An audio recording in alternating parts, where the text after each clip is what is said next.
Good morning, everyone, and welcome to Activities for People Living at Home with Dementia. We are proud to offer this series with funding from the Area Agency on Aging and the United Way of Tarrant County.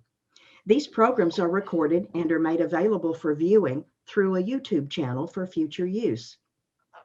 I am your host for today's activities. Our topic today is brought to you by Jim Kenton, who is with Memories International, and he is bringing us Talking Baseball today. Jim has given us a little taste of what's to come, and I can't wait to hear what's next. Jim, it's all yours. Thank you, Martha.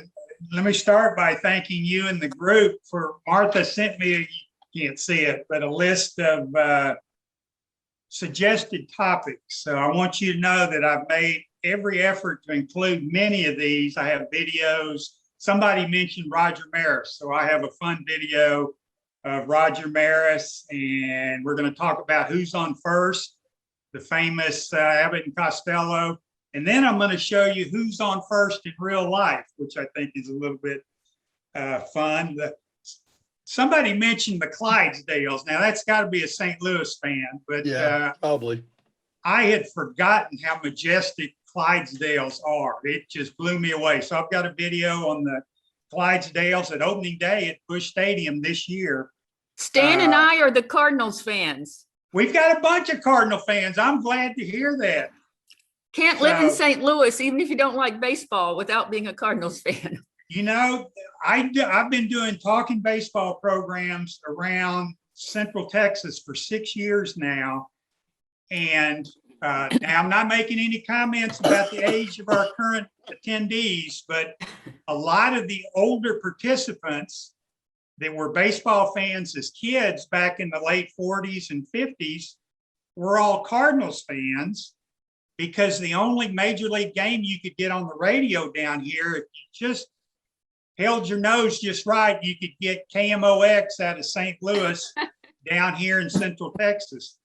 So just about everybody that grew up in Central Texas that I've been dealing with grew up as Cardinal fans. So, I'm going to share my screen real quick and show you what I'm thinking about the agenda, but I want your help picking what we cover, because I'm not sure we're going to be able to cover everything in one session.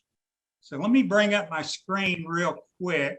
Jim, that just means you have to do it 2 times and bring in what you can't do next time. Oh, I would love to do it more than 2 times. So okay. If everybody will contribute today, even if you're not a baseball fan, then that means I get to come back and talk to y'all some more. So here's the agenda real quick. So in just a minute, I want to go back through and just ask you one more time your favorite teams and players, because hopefully that will help me direct some of the useless trivia I know and ask questions and direct the discussion accordingly.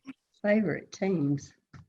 Yeah, like if St. Louis Cardinals looks like that's going to be the majority. But so I have some videos on some of the suggested topics. Again, Roger Maris, the Clydesdales, who's on first. For you Cardinal fans, there's one on Ozzy Smith doing his backflips. We'll talk briefly about favorite outfielders, and I'll explain that when we get to it. It's just asking your opinion. There are no right or wrong answers. Then I have some, I think, funny film clips that are baseball related from 1950s and 1960s sitcoms and game shows.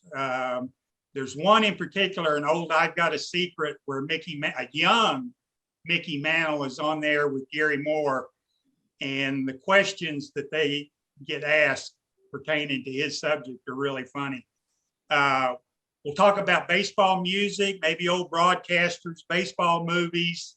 So anyway, that's what I have planned. But again, I want you guys to kind of direct where we go.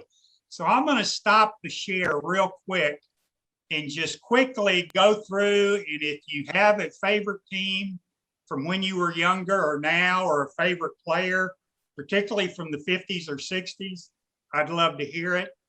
And I'll start out. when I was started following baseball back really in the late 50s, I had a favorite player who was a second baseman for the Chicago White Sox that I don't know if anybody's Nellie ever heard of. Who said Nellie Fox? You got it. I did. Philip said that. Okay, well, you got it Listen, right. Judge. Look at my number. He actually played for the Colt 45, and he was number 2. So this is an old Nellie Fox jersey I'm wearing right now. But Used to say he played second base and right field for the Sox. there you go. And he was not a home run hitter. Everybody my age loved Mickey Mantle. Nellie Fox used to choke up on this big old thick bat and just kind of punch singles right and left. So anyway, that was my favorite player. I have to tell you a story Please. right now. Back when Nellie Fox was hot, I was about 3 years old and I got a baby doll for Christmas. And little girls just have to have the right name, you know. And I talked to my older brother and older sister, what should I name my doll? And I misunderstood. And my brother said Nellie Fox. And I called the doll Millie Fox. So I had a doll named after a baseball player and I didn't even know it.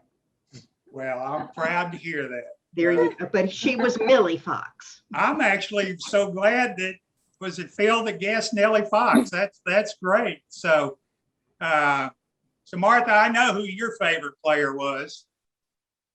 You want to tell the group?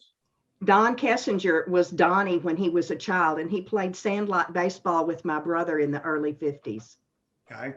And I actually have a video that is somewhat pertains to Don Kessinger, but I'll explain it when we get to it. So Nancy, you already told me you're not a baseball fan, right?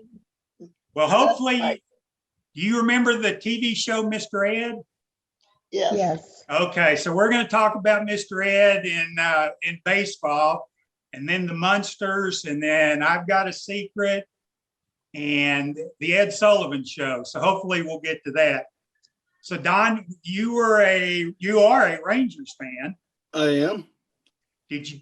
But when you were a kid, you had a different team, right? Yes, I lived in a place called Decatur, Illinois, which was about, depending on, before they had a interstate highway going there, it was about 4-hour drive. Once the interstate got put in, it was about a 2.5-hour drive. Okay. And my grandfather, my parents would go down to watch a baseball game and on an afternoon and then drive back that same night. Ah, that's too cool. Would they go south to St. Louis? South to St. Louis, Okay. yes. So not a Cubs fan or a White Sox fan. My father was a ridiculous Cubs fan. He grew up in Chicago. He suffered a long time then at being a Cubs fan, boy. Yeah, he did. When the Cubs, Cubs won the World Series once early. Yes. Didn't they? Yes. And he was very excited about that. That's great. So is it Jetta? I'm sorry if I mispronounced your name. It's Jette, like with a Jetta, Y. I'm sorry. That's And no you were problem. a Braves fan. I used to be a Braves fan when we lived there. I think we lived there from 1992 to 1994. Mhm. You saw some good years then. It was very good years, and we had a good experience there because the company my husband worked for, they would give the workers tickets to go to the World Series if they came so far. Oh, Very last game, and I have forgotten who they played. That was before the finals of the World Series. And okay. I've forgotten the name of this player, but he slid in and made the Atlanta Braves win. He wasn't a good fast player, but he made the play. Sid Bream, I think. Is Sid Bream Pardon me? sound right? Sid Bream? Yes, exactly. That was him. And I could hear my son upstairs. We had sent him to bed already because it was a school night. And he was, jubilating because he got to go to the World Series now. That's fun. That's great. So we did go to, I think, one of the first series, the one where Atlanta, I think they played Toronto actually. I think you're right. Yeah. They came in and the maple leaf was upside down. Yeah. So that was my experience with the Braves. Thank you. I don't see Stan and Mary. So Phil and Paulette, Phil, you were a Cardinals fan, or a Cardinals. No, you're just a baseball fan in general. Well, I grew up in Chicago on the South Side, so I grew up a White Sox fan. Well, of course, you know Nellie Fox. And Minnie Minoso and, Louis Aparicio. yeah, exactly. And my brother was a Cubs fan. Uh-oh. You know, Uh-oh. so we had some pretty good discussions back and forth about who was who. But that was in the days of the Go-Go White Sox. You know, they played a speed game and it was fun to watch. Yes, they were. Thank you. So Janine's on mute. And Dave, I guess Daisy's on mute too. So, okay. So thank y'all for your stories. I hope you have some more as we go through the presentation. So I'm going to share my screen again and go to some of these videos. So if you have anything you want to interject, please feel free to interrupt. Or Martha, you help me watch, or you help watch, okay?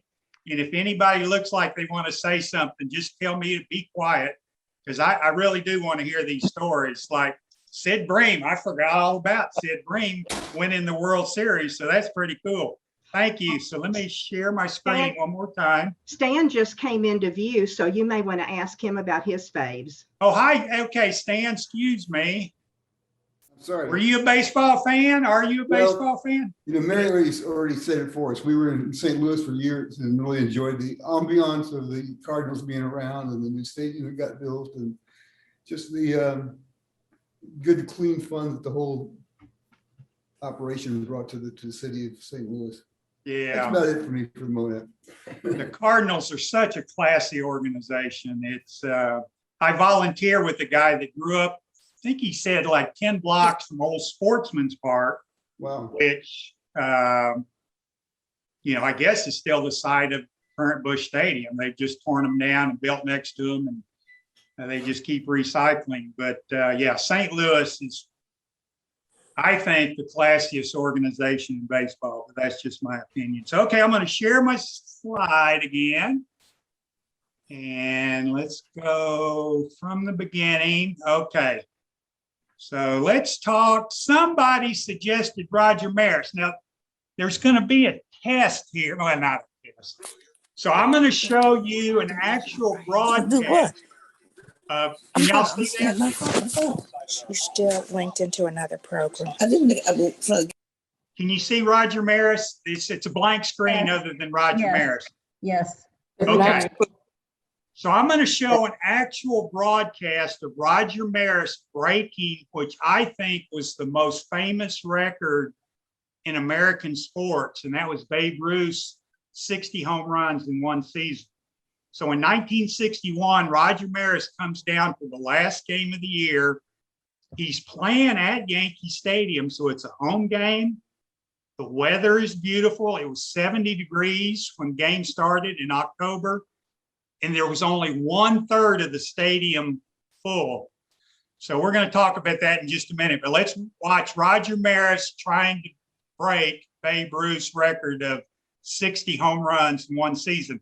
And you're going to hear the announcer for the Yankees is the famous old shortstop, Phil Rizzuto. And they're standing up, waiting to see if Maris is going to hit number 61. Here's the windup. The pitch to Roger, way outside, ball one. And the fans are starting to boo. Maris only has, including this time, 3 times at bat. And unless the Yankees get a rally, that's all he'll have to try and get number 61 on the year. The windup, the pitch, low, ball 2. That one was in the dirt. And the boos get louder.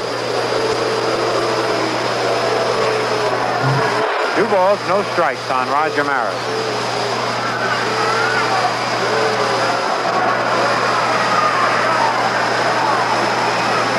Here's the windup.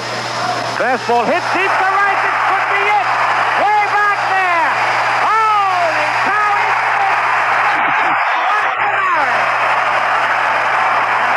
Fight for that ball out there.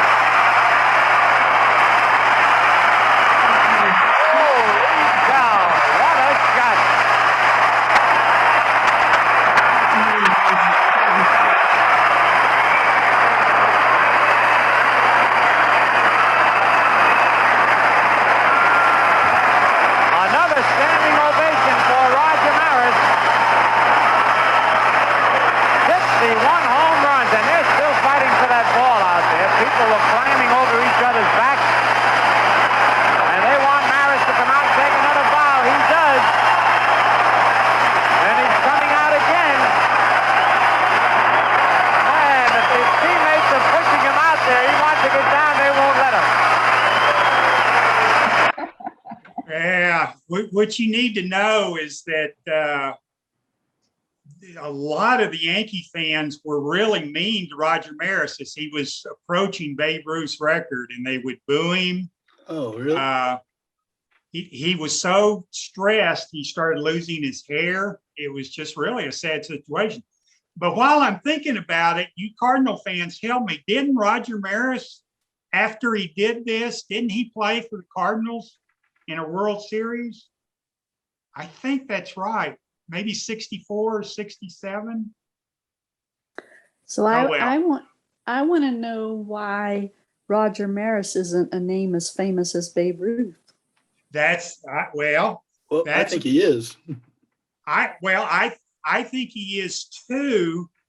But the one thing so I was going to ask you why you think that's Yankee Stadium wasn't sold out for this, last chance to break Roger Maris's record.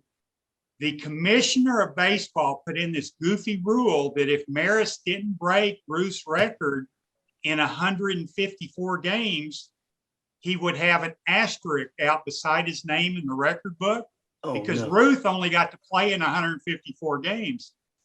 So to me, it was just kind of a stupid rule, and people didn't show up because, well, if the commissioner says it's a tainted record, then maybe it is. But that's, not only is he not as famous as Babe Ruth, I think Roger Maris should be in the Hall of Fame, and he's not. He's not, really?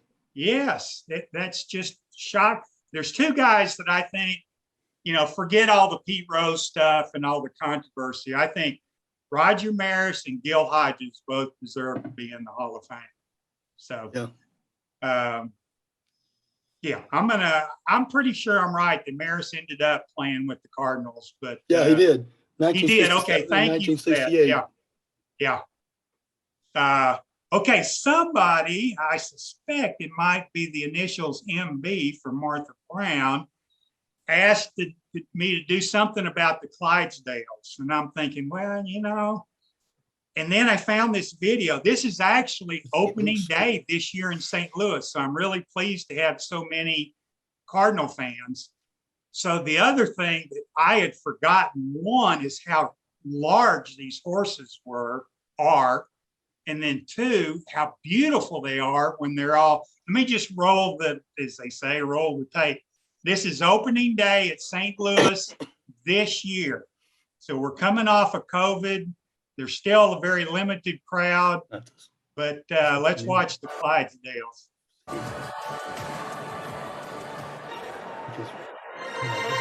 Ladies and gentlemen, we are back.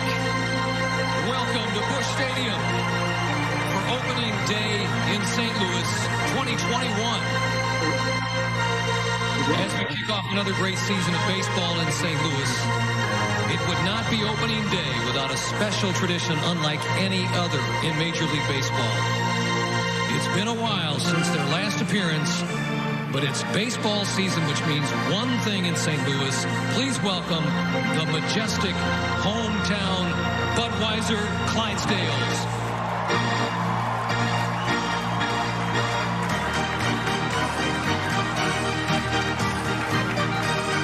Of course, there has to be a beer polka song if it's St. Louis. That's right. Look at these horses. Aren't they magnificent? Yeah. Yeah, they are. Wow. That's funny.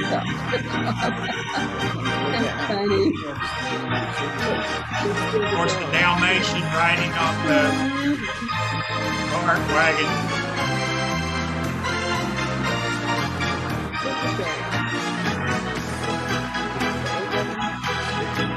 Exactly right.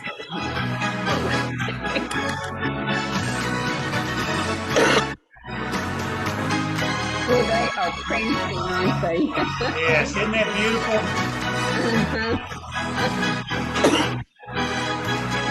Yeah, you don't have to be a baseball fan to appreciate those animals. That's just wonderful. Yeah, true. And look at the setting. I mean, wouldn't that have been fun to be there opening day, Cardinals? I wonder what the guy behind him is doing.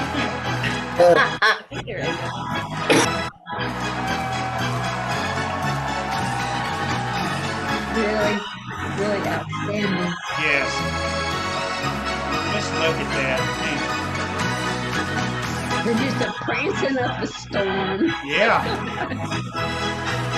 And I like how the fur or hair or whatever down by their feet is longer and just majestic.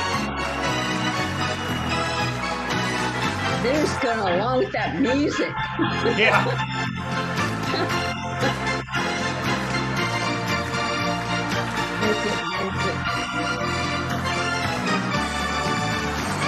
You know, maybe I don't watch a lot of St. Louis Cardinals baseball right now, but I don't think I'll see the Clydesdales ever during baseball season. Yeah. Okay, so that's the Clydesdales. Now, let's go way back in time. Somebody asked for, and I don't know that I'm going to have time to play the whole thing, but this is the famous. Oh, you want the whole thing? We'll do the whole thing, by golly. This is what I tuned in for. I'm not okay. A Then we're going to do. I love this one. We're going to do the whole thing, and this is Abbott Costello, and the famous "Who's on First?" I did not know this, but in 1999, Time Magazine named "Who's on First" is the top comedy sketch of all time from the 20th century. Yes, so, no doubt. The timing is just superb. So I'm just going to shut up for, I think, 6 minutes, and let's listen to Abbott and Costello. Okay. Meet out with the crowds. Buy me some peanuts, popcorn, beautiful package of Papa Jacks here. Papa Jacks, will you keep quiet? Sebastian. Excuse me, please. Sebastian, please. Don't interrupt my act. Sebastian. Oh, Mr. Broadhurst, I didn't see the lights there. I forgot about them. What in the world are you doing? Why interrupt my act like this? Well, look, Mr. Broadhurst, I mean, after all, if you're in a ballpark, they always sell peanuts and popcorns and things like that. I know that, Sebastian, but not in front of him. I beg your pardon, friend. Ladies and gentlemen, and also the children, will you excuse me for a minute, please? Thank you. What do you want to do? Look, Mr. Broadhurst. Right. What are you doing? I love baseball. Well, we all love baseball. When we get to St. Louis, will you tell me the guys' names on the team so when I go to see them in that St. Louis ballpark, I'll be able to know those fellas? Well, now, is it all right, folks? All right. Excuse me, I want to find out the fella's name. As long as it's okay with the I'm audience. crazy about baseball. Will you stand still? Pick up your hat. Go pick up your hat. Okay. Now, look. Then you'll go and peddle your popcorn and don't interrupt the act anymore? Yes, sir. All right. But you know, strange may seem, they give ball players nowadays very peculiar names. Funny names? Nicknames, pet names. Not as funny as my name, Sebastian Dinwiddie. Oh, yes. Funnier than that? Oh, absolutely. Yes. Now, on the St. Louis team, we have who's on first, what's on second, I don't know's on third. That's what I want to find out. I want you to tell me the names of the fellas on the St. Louis team. I'm telling you, who's on first, what's on second, I don't know's on third. Do you know the fellas' names? Yes. Well, then who's playing first? Yes. I mean the fellow's name on first base. Who? The fellow playing first base for St. Louis. Who? The guy on first base. Who is on first? Well, what are you asking me for? I'm not asking you, I'm telling you, who is on first? I'm asking you who's on first. That's the man's name. That's whose name? Yes. Well, go ahead and tell me. Who? The guy on first. Who? The first baseman. Who is on first? Have you got a first baseman on first? Certainly. Then who's playing first? Absolutely. When you pay off the first baseman every month, who gets the money? Every dollar of it. Why not? The man's entitled to it. Who is? Yes. So who gets it? Why shouldn't he? Wolves. Sometimes his wife comes down and collects it. Whose wife? Yes. After all, the man earns it. Absolutely. Well, all I'm trying to find out is what's the guy's name on first base? Oh, no. What is on second base? I'm not asking you who's on second. Who's on first? That's what I'm trying to find out. Well, don't change the players. I'm not changing nobody. Take it easy. What's the guy's name on first base? What's the guy's name on second base? I'm not asking you who's on second. Who's on first? I don't know. He's on first. We're not talking about him. How did I get on third base? You mentioned his name. If I mention a third baseman's name, who did I say is playing third? No, who's playing first? Stay off of first, will you? Well, what do you want me to do? Now, what's the guy's name on third base? Well, what's on second? I'm not asking you who's on second. Who's on first? I don't know. He's on third. There I go, back on third again. Well, I can't change their name. Will you please stay on third base, Mr. Mr. Broadhurst? Now, what is it you want to know? What is the fella's name on third base? What is the fella's name on second base? I'm not asking you who's on second. Who's on first? I don't know. Third base. You got a outfield? Oh, sure. St. Louis has got a good outfield? Absolutely. The left fielder's name? Why? I don't know. I just thought I'd ask you. Well, I just thought I'd tell you. Then tell me who's playing left field. Who is playing first? Stay out of the infield. Don't mention any names out here. I want to know what's the fella's name in left field. What is on second? I'm not asking you who's on second. Who is on first? I don't know. Third base. Oh, take it easy. Take it easy, man. And the left fielder's name? Why? Because. Oh, he's center field. He's center.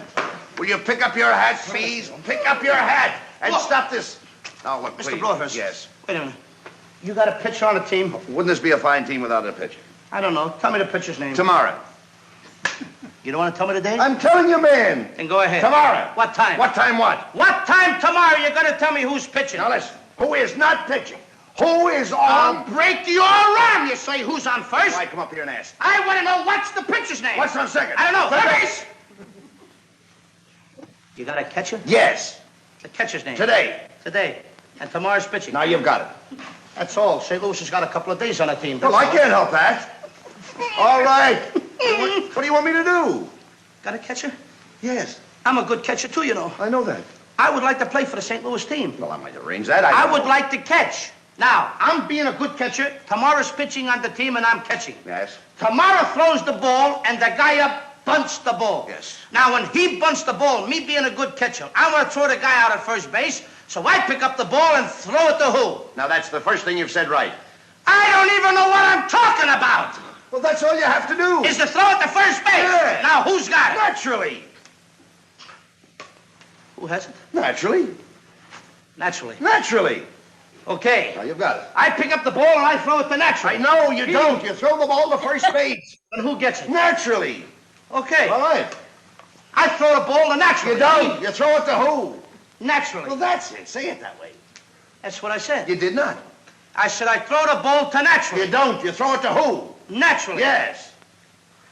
So I throw the ball to first base and naturally gets it. No, you throw the ball to first base. Then who gets it? Naturally. That's what I'm saying. You're not saying that. Excuse me, folks. All right, I'm sorry, Frank. I throw the ball to naturally. You throw it to who? Naturally. That's it. Well, say it that way. That's what I'm Don't saying. get excited. Now, don't get I excited. throw the ball to first base. Then who gets it?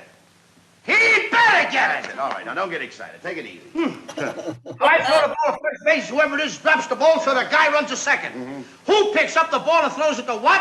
What throws it to? I don't know. I don't know. Throws it back to tomorrow. A triple play. Yeah, it could be. Another guy gets up and it's a long fly ball to because. Why? I don't know. He's on third, and I don't care. What was that? I said, I don't care. Oh, that's a shortstop. Yeah. Yeah, it's a classic. That's funny. You might have noticed the one position they did not identify was right field. That's right. So, okay, so to bring Evan Costello into real life, the next clip is going to be a real short one of Vin Scully calling a game in 2007. He's been broadcasting for over 50 years. And the Dodgers have just called up somebody from the minor leagues named Chen Lung Hu. Now, if you're ahead of me on this one, you're going to guess that Chen Lung Hu gets a single. So let's see how Vin Scully describes the play. The sketch came to life thanks to the Dodgers' Vin Scully and late season call-up Chen Lung Hu. Shades of Abbott and Costello, I can finally say Hu is on first base. I don't know if you could hear that. So he said, almost after 50 years, I can finally say who's on first. So Evan Costello made it all the way to a real live Major League broadcast. So, okay, so I'm glad we have so many Cardinals fans. So somebody requested Ozzy Smith backflips. And so I've got a video of that. But besides his backflips, I've been following baseball for over 50 years, and I would tell you that, in my opinion, Ozzy Smith is the best defensive player I've ever seen. So we're going to see a couple backflips, and then we're going to see just a few highlights. And I have the volume turned down because it kind of has some rap music that I don't know that any of us would like. So anyway, here's a little bit of Ozzy Smith. Ozzy Smith ready for the flip, and we're ready to start the season. Here we go. Yeah. First things first, I'ma say all the Leading on from the St. Louis Cardinals, shortstop Ozzy Smith. The way that things have been. Just guy was phenomenal. Yes. What years did he play? I don't remember. You know, I should have looked that up. I would say, what, mid-70s to mid-80s, maybe? Maybe. You know what? I'm going to look while this real quick. I should have looked that up. Wow.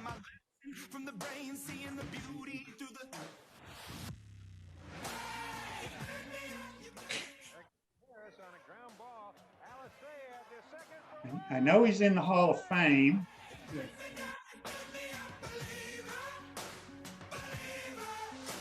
I was way off. I'm sorry. 1978 to 1996.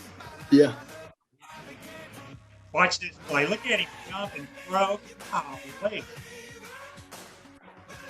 Yeah. I mean, how athletic is that?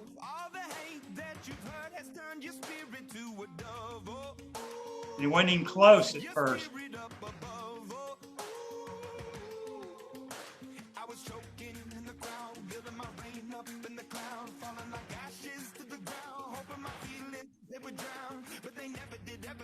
Okay, let's see one more play here. Just like, oh, this guy does this all the time. I mean, that's just amazing. And then he makes the throw. Wow. Man, that is great. Okay. So this next one I put in for Martha in honor of her pet. I hope you all know Woodstock. Just a quick snippet from a Peanuts cartoon. Snoopy hitting a fly ball at the Woodstock, and whoops, should have used two hands. So yep, I got it. And then also for Martha, because her brother played sandlot ball with Don Kessinger. I'm trying to remember if Kessinger played. I know he mainly with the Cubs, some with the White Sox. I don't know if he played any with the Cardinals. I don't think so. But anyway, I did not know this, but he was the player manager for the White Sox during one of, I don't know if any of y'all have heard of a guy named Bill Veeck, who used to run all these goofy promotions when he owned the White Sox at one time. He owned or he was general manager of the St. Louis Browns for the longest time. But just real quick, he had this promotion for the White Sox back in, I think, the early 90s when disco music was coming into vogue. And he thought it'd be a great idea if he let anybody with a disco record get in to Comiskey Park for free. And then between games of a doubleheader, they would put all these disco music records out in center field and essentially blow them up or burn them or whatever as kind of a protest against disco music. So anyway, the connection is that Don Kessinger is the player manager for the White Sox during this game. And I'm just going to play a brief minute just to show you how poorly this promotion went for Bill Veeck and the White Sox. WBBM News Time, 9:18. Time for Brad Palmer, Sport. Many of the fans are scattering off the field now when they sight the police. And many SOX security members are joining the police, which are now about 40 or 50, and they're slowly, now rapidly walking out the center field where the fire is burning. The fans are now streaming off the field in great numbers, and I doubt if very few will be left to confront the police as they come in helmets and nightstick gear. That was the scene between games of a doubleheader at Comiskey Park last night as White Sox owner Bill Veeck went a promotion too far. It was billed as Disco Demolition Night. A rock disc jockey came up with the idea of blowing up disco records as part of his self-serving campaign against disco. And the White Sox went along by admitting anybody bringing a disco record for 98 cents. You try something. Okay, obviously that wasn't one of Bill Veeck's more ingenious promotions. I'm currently reading a book called Veeck is in Wreck. And the guy was a genius, but this is one time he didn't get it right. Yeah. So just real quick, I thought it might be fun. And if you want to speak up, please do. Your favorite outfielders if you want to go back to the 50s or 60s, that's kind of my era of expertise. But if your favorite is a current Ranger outfielder, go ahead and say that. So I picked 4 outfielders that I thought were the greatest of the 50s and 60s.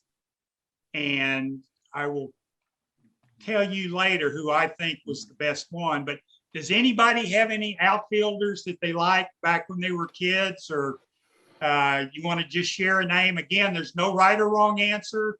It's just somebody that was one of your favorites as a ball player.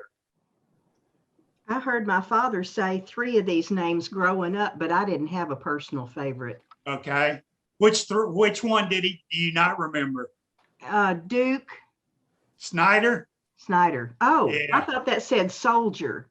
Okay. No, it's Snyder. And, okay. I heard that too. I just misread the name. Oh, okay. Yeah, it is kind of hard to read with that red on green. So anybody have a favorite outfielder? I do, but I'm trying to find his name. Okay. What team? Cardinals? No, Texas Rangers. Oh, wow. Like Juan Gonzalez, Ruben Sierra. Yes, Juan Gonzalez. That's what I was thinking of. Juan Gonzalez was a great player. Yeah. Yeah, you guys have been fortunate. You've had some, I mean, obviously not an outfielder, but Pudge Rodriguez was a great catcher. Yep. Jim Sunborg before him, or Sunberg.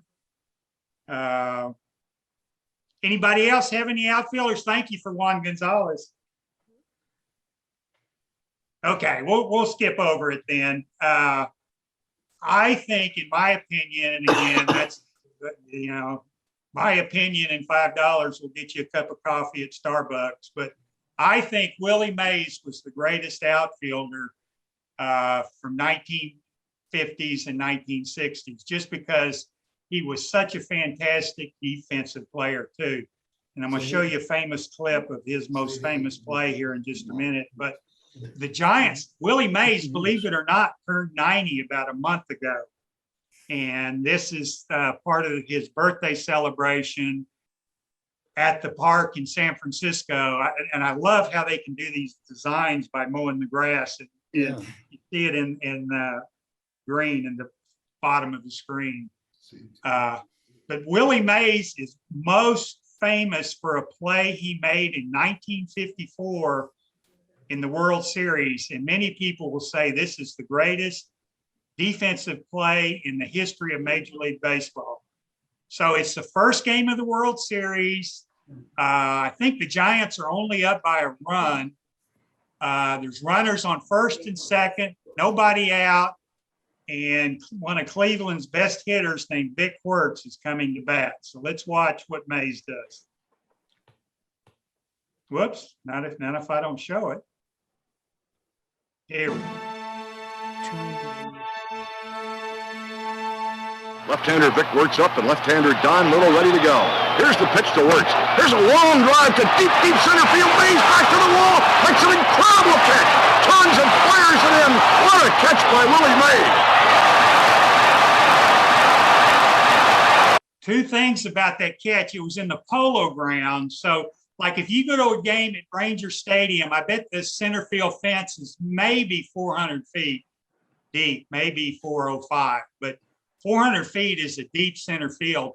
Because of the way the polo grounds were built for polo, where Mays caught that ball, it's estimated to be 480 feet from home plate. Wow. So it would have been a home run in any ballpark by 50 feet, easy. But the amazing thing, besides the fact that he caught it with his back to home plate, is that with runners on first and second, the runner on second advanced one base, but the runner on first could not advance. So not only did he make a fantastic catch, he made an equally fantastic throw. So anyway, that's just a little bit about Willie Mays. So now, that's nice. Jim. Yes. If you back up to that last frame, okay, notice that they're wearing suits. Oh, yes, and ties. Yeah, and let's see if I can just start it and then stop it. Left-hander Vic works up, and left-hander Don Little ready to go. Here's the pitch to Wirtz. Here's a long drive to deep, deep center field. Mays back to the wall. Makes an incredible catch. Turns and fires it in. What a catch by Willie Mays.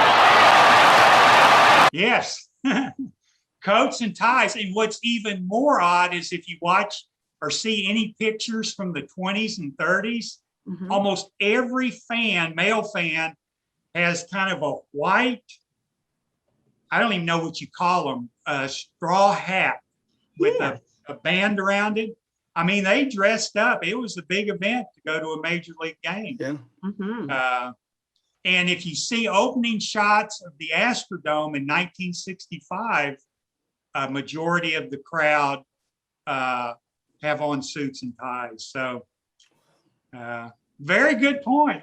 Good observation, Martha. When I went to the ballparks in the mid 60s, I did not wear a coat or tie. No, and I didn't either. I probably had a tank top and jeans on. There you go. Dress for comfort.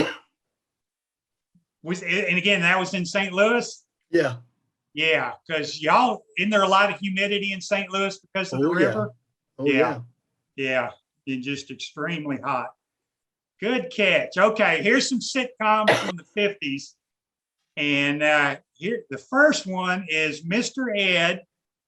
And these are real life players. You're going to see Sandy Koufax. You're going to see Leo DeRocher, Willie Davis, who was an outfielder for the Dodgers, Bill Skowron, who I remember with the Yankees, but who his last team was with the Dodgers. So here's a little clip from Mr. Ed, probably from the early 60s. I'll show them who's the brains of this outfit. Well, Leo, I hope you win those 3 games in your home stand. Why, we're a cinch, thanks to... Hey, what's going on out there?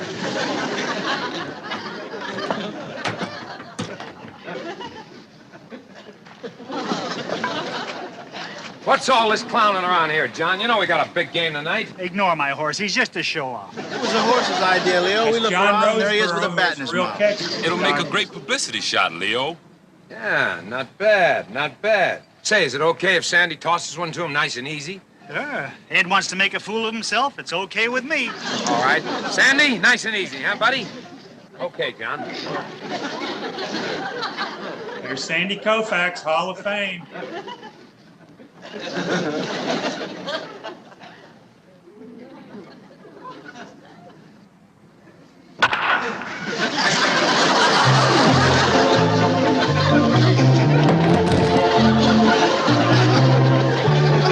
you see that? I don't believe it.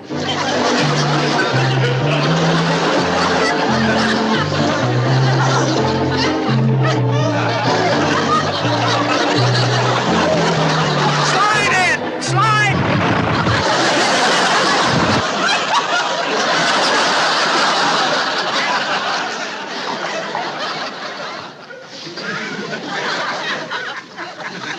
You know, that's the smartest horse I ever saw. Oh, he's not so smart. He forgot to touch second base. Oh, brother. They don't make TV like they used to, thank goodness. Okay, so the next one, anybody watch the Munsters? Uh-oh, can you not hear me? Yes, we can hear you. Oh, okay. Okay, the next one's from the Munsters, and you're going to see Leo DeRocher again. What I think is kind of ironic is that Leo DeRocher was not the Dodger manager back in the early 60s. It was Walt Alston, but apparently Walt Alston had better things to do or was too proud to show up on some of these sitcoms. So you're going to see Leo DeRocher again on an episode of the Munsters from 1965. Where do you want it? What do I want? Why don't you try and hit it over the center field fence? Gotcha.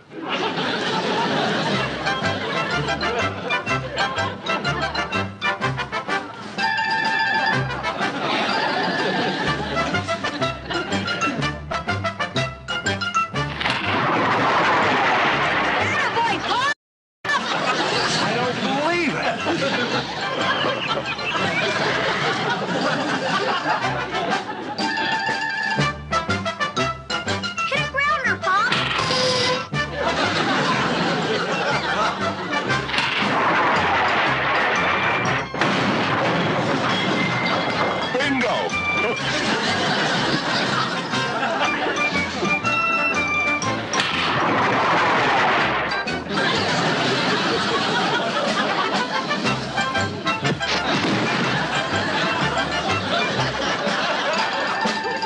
Saw anything like it. I don't know whether to sign him with the Dodgers or send him to Vietnam. I don't know if you heard that last one. So it's the mid-60s. So DeRocher says, I don't know if I should sign him with the Dodgers or send him to Vietnam. So I guess that was mid-60s humor. Okay, this last one is really kind of cute. This is I've Got a Secret, 1952. Gary Moore is the host. Mickey Mantle is the secret contestant, and his secret is he's going to be the youngest father in Major League Baseball. And it gets funny when the first panelist asks some questions that, well, you'll hear the audience reaction. So here's Mickey Mantle and Gary Moore from I've Got a Secret. On tonight's special guest, ladies and gentlemen, the sensational young center fielder of the New York Yankees, Mr. Mickey Mantle.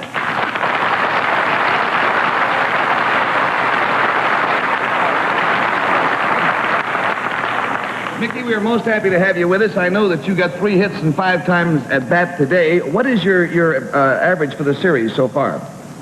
Well, I don't know. That makes 5 for 9. It's almost 600 right now, Gary. Wow.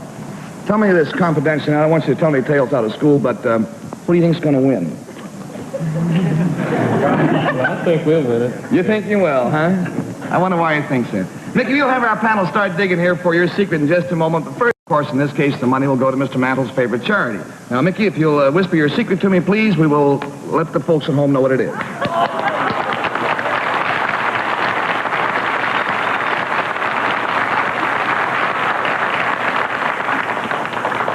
Bases loaded, huh?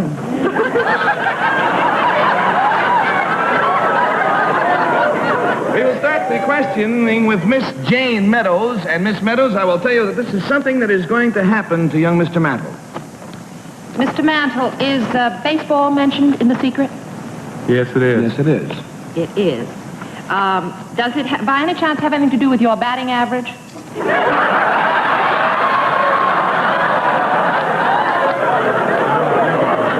I don't think so, no. No? Well, is this by any chance going to happen in the Yankee Stadium?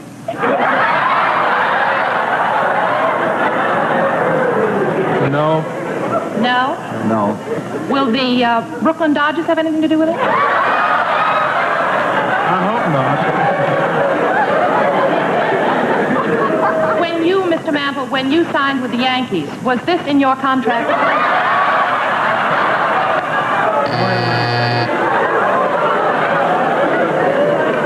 $10 down, $70 to go. Mr. Melville Cooper, may I suggest we change the line of questioning? Mr. Mandel, Might I suggest this has nothing whatever to do with baseball? Baseball is mentioned in the secret. Secret. The basic fact, however, has really nothing to do Nothing with... whatever to do. Something personal. That's right. Something in your own family. Is something that's going to happen in your own family? Yes. No. Something like a blessed event, as they say in California? That is right. That is part of the secret, that Mr. Mantle, not too far off, will have a blessed event, or rather, Mrs. Okay, we're going to move on, but did you notice the prize money that Mickey Mantle got $10 for the first panelist that could not guess? So prize money has changed a little bit over the years. Okay, quickly transitioning. I just love showing this. This is the old ballpark in Philadelphia where the Phillies used to play. It was Shive Park, then it became Connie Mack Stadium. But this Lifebuoy advertisement was painted on the right field fence in the stadium for a number of years. And if you follow baseball at all, you know the Phillies have just been terrible. So I think one year in the early 50s, somebody snuck into the ballpark, and where it says the Phillies used Lifebuoy, underneath Lifebuoy, somebody painted, and they still stink. So not something that Lifebuoy wanted to be associated with. So now, what I'd like to know is if anybody has any favorite Major League ballpark experience they'd like to share, like a favorite game you've been to, or you got to see your favorite player. Did anybody ever go to Sportsman's Park in St. Louis? Myra and I have one. Okay, please share. Back when we first moved down here, back in Nathan was with us. I guess my son was born, so it was after in the early '80s. We went out to the Arlington Stadium and saw Noel and Ryan pitch a no-hitter. Oh, wow. Wow. And that back then, Arlington Stadium was like the worst stadium in baseball. It was like a minor league stadium. It was like all aluminum seats, right? Yes. Yeah. And I don't know if it's just me.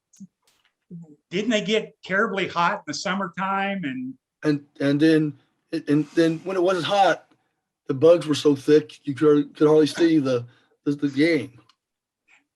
Oh, and now, has anybody been to the new stadium that you just opened? No, we have not. Yeah, I haven't either. I loved the ballpark at Arlington, though. I thought that was one of the best ballparks in Major League Baseball, but I can see where, like you just described, the heat really does hurt the attendance. I think that's the last baseball stadium for the Rangers that we've been to. We haven't been to the new one. Yeah. How did they change the new one to make it more comfortable? Well, it has a roof, right? Didn't it have a roof that opens and closes? And they keep it 72 degrees constantly. Yeah. So your tax dollars at work, I think. Oh, wow. But, yes. Thank you. Yeah.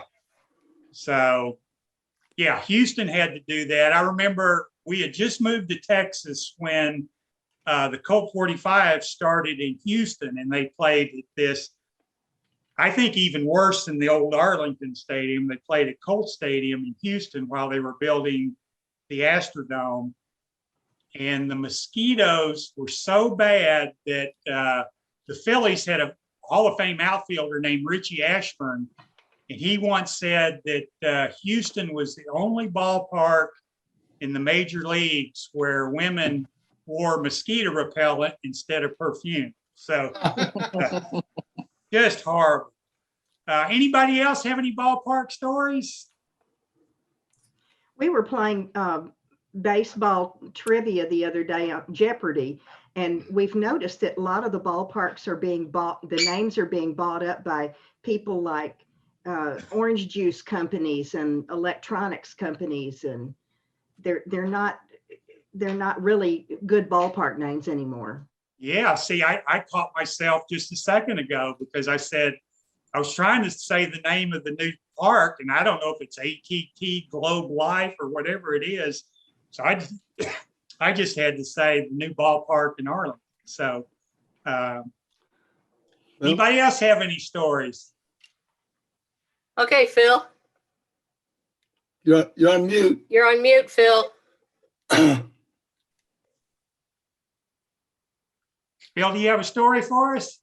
Yeah, I'd like to remind people who are complaining about naming of ballparks that one of your favorite ballparks, Wrigley Field, has been named after a commercial forever. There you go.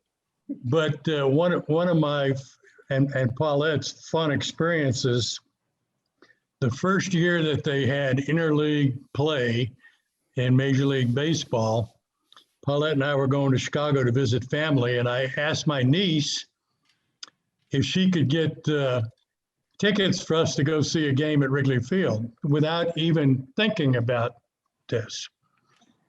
So it's the first time that the Cubs and the White Sox have played each other in forever.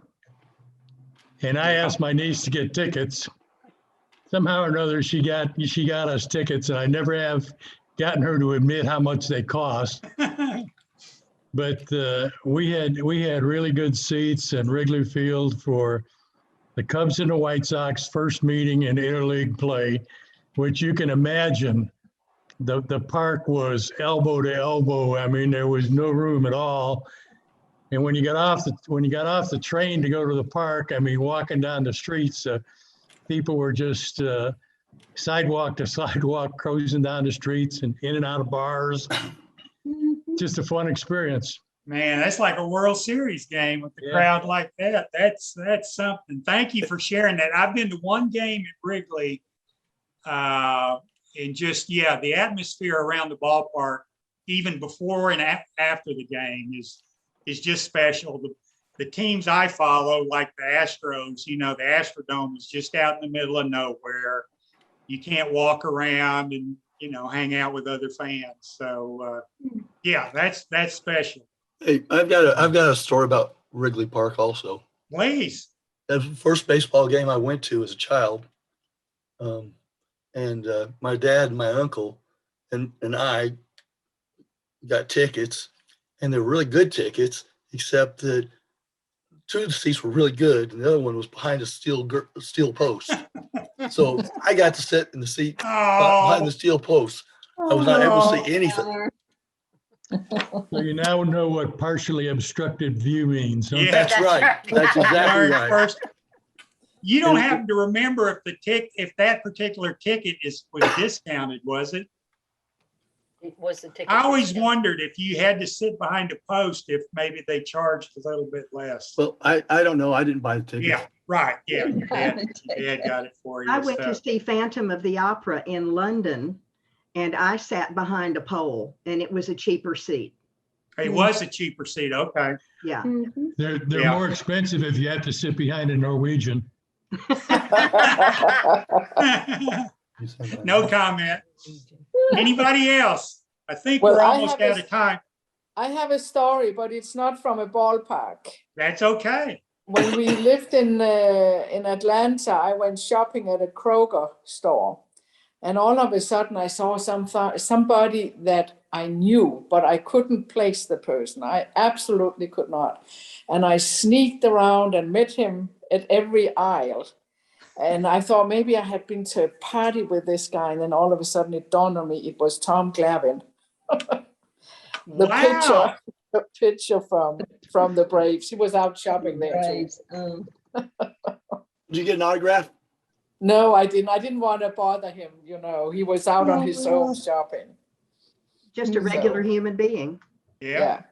Here's some trivia on Tom Glavine. A guy I volunteer with the last 6 years, grew up in Billerica, Massachusetts. It's a Boston suburb. And Glavine's mom was a teacher in the Billerica school district.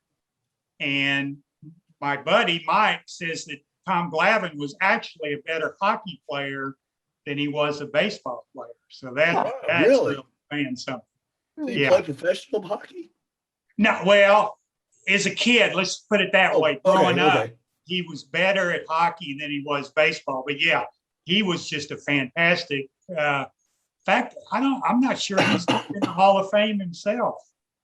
Well, anyway, I think we're out of time. So I hope this means Martha will invite me back. So, yeah, please do. Absolutely, yes. We vote yes. You guys have been so much fun. I can't tell you how much I appreciate and enjoy hearing your stories. So it makes my job a lot easier. It makes it a lot more fun. And I get to learn something. So thank each one of you very much. I appreciate it. Thank you, Jim. Can't wait to have you back again. Thank you. Well, I hope you do. Extremely entertaining, even for non-baseball fans. Absolutely. Right. Thank you. Go, Jim. And we're doing, I think we're doing music coming up, right? We're doing. I think we should. And then baseball after that. Well, hey, I can do baseball anytime. So just. You sign up with Gail. We want you back regular. If somebody doesn't show up for one of your regular meetings, call me and I'll be here in 5 minutes. As long as people participate like you all did. You were great. Yes. Thank you. Thank you. Yes. Thank you very much. I hope you bet. Bye. Have a fun summer. Yes, sir. Well, let's take a look and see what we've got coming up for tomorrow. I loved Memories International. Jim is just so good. He is. He is. Okay. Tomorrow, Peggy Spears is going to talk about and show us pictures of 4th of July from the collection at the Amon Carter Museum of American Art. And in case you weren't here, I'm doing Jeopardy Weird Facts on Thursday, and that's going to be fun. Oh, I'm sure. I've decided to make all of them either or, so we don't have to think about what's the real answer. Okay. And Friday, Paul Deemer, singer-songwriter. Okay. What did we just hear? We just had him. Evidently, he's coming again. We like him a lot. We like him, yeah. Yeah. Gail hasn't told me much about what's coming, so I'm just going on what she said. It could be somebody different. Let's say it's going to be a surprise. Yeah, I guess so. We'll be here no matter what. That's right. Is there anything anybody wants to share today? No. Well, that's good. That's what we like. Everybody be healthy, and I'll see you tomorrow. Bye-bye. Bye, everybody. Bye. Have a good Bye-bye. day. Have a good day.